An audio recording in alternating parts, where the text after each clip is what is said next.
Tanrılar şimdiye tüpü soğaydalar. Yamana canlandı uçaydan kal. Altın aydır çok oldu. Hiçbir atsan yalnızca. Kazan kılgan sar. Kaçtaklı payı sar. Aykaran ona şimdi. Tanrılar şimdiye tüpü soğaydalar. Yamana canlandı uçaydan kal. Altın aydır çok oldu. Hiçbir atsan yalnızca. Kazan kılgan sar. Kaçtaklı payı sar.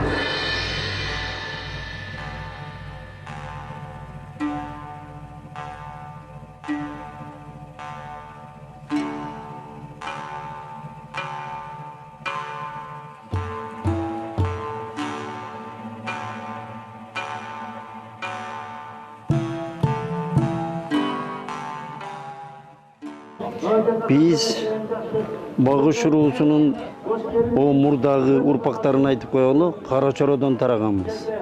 Karaçoro'dan taraganбыз, Bağış urusu. Karaçoro'nun uruğu olup ketebиз. Анан Bağış uru muna ol jerde uğuldu. Muna ol jerde oşo Bağış uruğunun kийинки urpagı bolgon Bosteri bolot. Bosteri'den 4 ata taraganбыз жерден. Muna ушул маарек өткөрүп аткан эл, биз чоң Bağış неме таап алды чоң аталарга өткөрүп атабыз биз. Ушул жер деген биз таап алды. Ошо Бостеринин бир баласы таап алдынын уругу болобуз. Таап алды илгертен эле ушул жерди биз мурда ушул биздин жаңарык айылын Кашкатерек менен кошо Кашкатерек айыл деп коет эле. Андан кийин Октябрьский район дейт эле кийин. Кийинки Советтер Союзу учурунда да Октябрьский районунан кийин анан Октябрьский район жаңарык айыл. Мурда Кашкатерек эле, кийин өзүнчө бир Чернышев деген директор келген, ошол келип жаңарык айыл деп коюп, ошондон жаңарык деген статус алып калганбыз. Ынтымак болуп жүрөлү. Алла Таала дөөлөттөрдү берип жүрө берсин.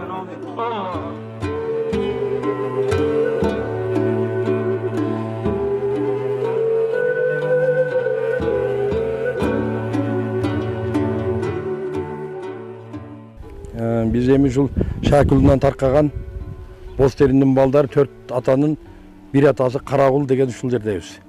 Карагул атанын балдары ушул жердебиз. Биз эми Сарбулак айылы ушул кыштакта жашайбыз. Сарбулак айылында. Бул жерде 120 түтүн немебиз бар. 120 түтүн. Анан биздин баа шартка байланыштуу бул жерден багы неме болуп жаштарыбыз, анан багыда көчкүлөр болуп анча-мынча. Жерге тал көк ар төрөнүнө бир 50-60 түтүнүбүз чыгып кеткен. Азыр алар деле бир ушу 50-60 болуп калды ал жакта. Карагул уулу бу жерде кайсы жылдар жердеген? Карагул уулунун тарыхын эми мен точно айта албайм муну. Себеби биздин 4 ата багышты ушул тарапка отургузган экен Шака атабыз. Он где-то ушундай 17-18 кылымдардан бери болуш керек. 200 жылдын нар жак бери жагы болуш керек. Өзү бул жерде биздин Сарбулак айылы бул жерге мына кыштобуз бар биякта. Ушул жакта жашаганбыз. Мына бердин бии болот, күмүш бөлчөбан балдары. Анан айтып өтүш керек, Шаке топтойбойбу. Шаке барып биз ошол Темирдин балдары болобуз. Темир барып, Темирдин баласы Байдөлөттөн таркаган топпуз. Байдөлөттүн балдары ушу өрөөндө Кыбарт дарыясынын түндүк тарабына жайгашканбыз. Негизи айтып келет, бизде Канкы атанын тобубузда Тейишкандагы Тейишкандын 4 баласы болгон го. Теке, Чеке, Ак Кочкор, Канкы деген, Канкы топтун балдары, Уйткулуу элдин балдары, аларын жашайт. Канкы жайлоо деген бар, Кайкыбел деген бар.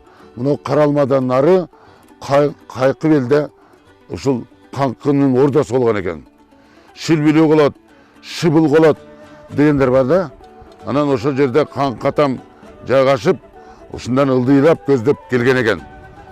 Ошондон таркаган топтун урпактары, негизги коренной жителдер ушулар абалар болот.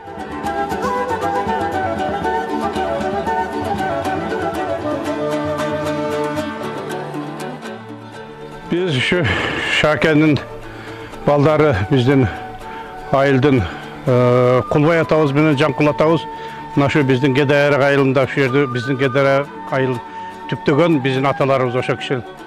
Ушул биздин айылда азыр ушул Кулбай атабыз менен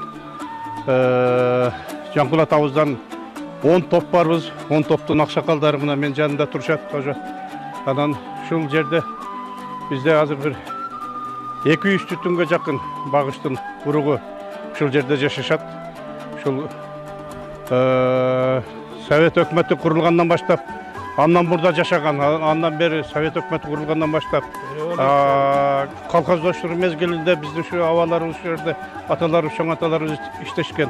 Согуш мезгилинде Улуу Ата мемлекеттик согушка биздин 100дөн ашык абаларыбыз, аталарыбыз кеткен. Алардын көпчүлүгүнөн келбей калды, көпчүлүгү келип, кече жакында эле ушу бу турмуш менен да кайтыш болуп кетишти. Биздин ушул арабыздан абабыз Советтер Союзунун баатыры болгон Токой Тайгараев ушу биздин айылдын тургуну, биздин абабыз, биздин атабыз. Биз ал киши менен сыймыктанабыз, биз ал киши менен мактанабыз, ал кишини биз всегда бийик тутабыз. Биздин абабыз, биздин жакшы көргөн айылыбыздын атын чыгарган киши ошол киши. Биздин 7-чи атабыз Байдөлөт атабыз, Байдөлөттүн бир тууганы Темир атабыз. Байдөлөттүн балдары Шаке атабыз, Шакенин балдары Бостери, Кулбай, Жаңкул, Кулуш нашулар болуп кетишет. Şu Кулбай, Жаңкулдун балдары биз ушул Багыш Сузак районунун Багыш айыл өкмөтүнүн Кедайрак айылында 90% жакын багыштар биз ушул жерде жашайбыз.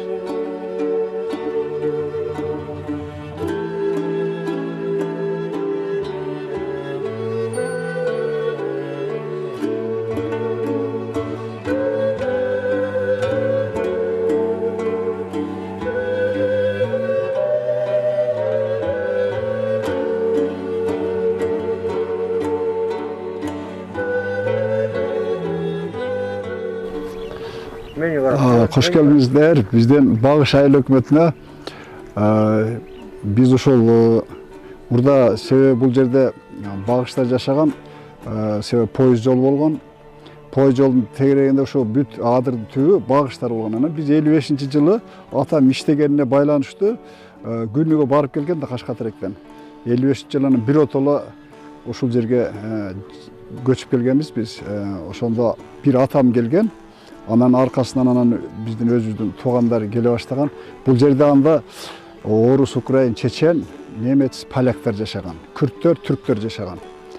Кыргыздар азыраак эле. Анан ошонтон атам тегерегине бүт кыргыздар келе баштаган. Ишке байланыштуу ошол себепте иштеп калды, секретарь болдум. Ошондон анан ушул жерде биз кичине көбөйүшүп калдык. Бул жерде ошол Багыштан тарагандар, наркоюзден келгендер табылды. Анан кийин Акынбектер бар. Акынбектин балдары бар ошол. Темир жол келген, бул жерде ошол темир жолду алып келгенде ошол көк жаактан көмүр чыгып 1920-жылдарга туш келет.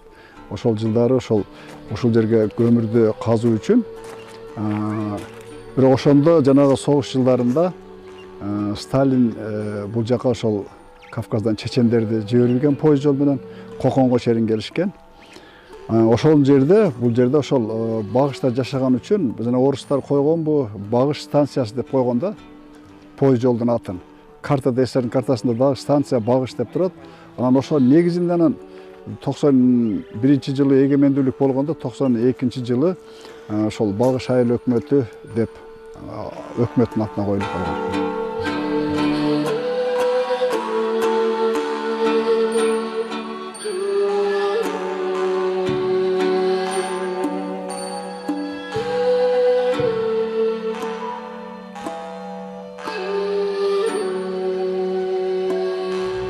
Эми бу Багыш айылынын Багыш айыл өкмөтүнүн Сарбулак айылы да.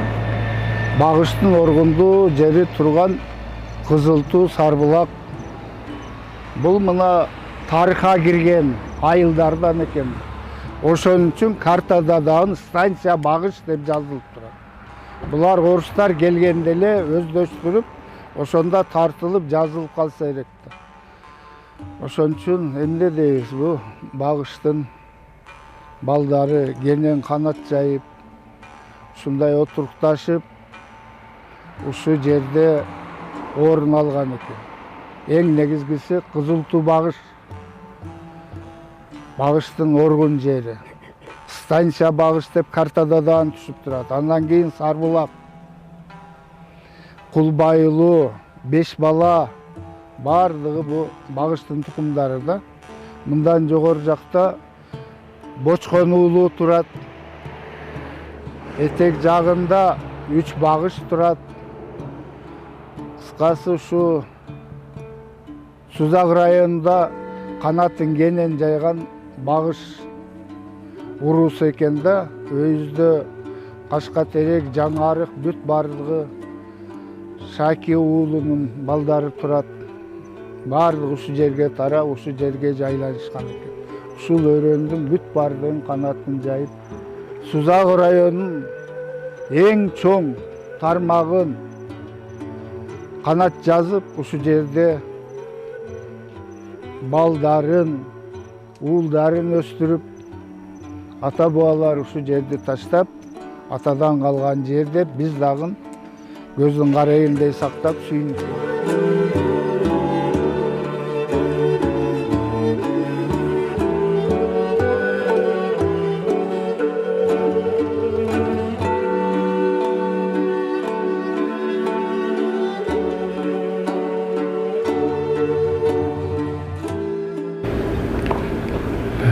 Менин атым Руслан, ушул айылда турам. Ушул айылдын кулуну болом. Кызыл Сеңир айылы, Сузак районундагы. Биздин Кызыл Сеңир айылы Сузак районунда Жалал Абад областынын энциклопедиясында жазылган 1780-жылы негизделген деп. Башкача айтканда ушул 3-4 кылымдан бери жашап келаткан калк туруктуу 90%дан ашыган багыш уруусунан турат. Бул жерде биздин айылыбызда азыр 700ден ашык кожолук бар.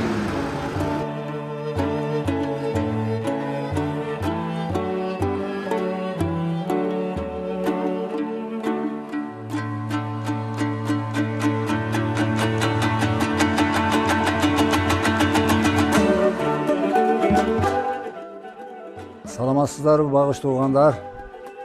Биз барпылык багыш туугандар сиздерге жалындуу салам айтабыз. Мына сиздер көрүп турган роликтеги Барпы айыл аймагынын 19 айылынын тең жарымынан көбү багыш уруусу түзөт. Чаңгет дарыясы ортодон кесип өткөн эки бети 3 багыш деп аталат. Алардын эң чоңу Төбөй, Ожубак, Чокмор деген 3 уулдан ошонун атынан 3 багыш деп аталып калган. Өзү багыш уруусунун темирден таркаган Каңкы, Тейишканын Каңкы баласынан таркаган багыш уруулардын өкүлдөрү жашайт. Бул жерде 3 багыш деп аталып калганын айттым. Чаңгет деген дарыя мурун бул айыл аймагы Барпы деп аталбай, Чаңгет, Таштак деп аталып жүргөн. Кийин барып улуу демократ акыныбыз Барпы Алыкуловдун атына Барпы деп аталып калган. 1980-жылдары аталды. Колхоздун аты Кызыл Мехнат болчу. Кийин Барпы Алыкулов атындагы колхоз болгон. Андан кийин Барпы айылдык кеңеш болуп, ошондон бери Барпы апыздын атында жүрөт.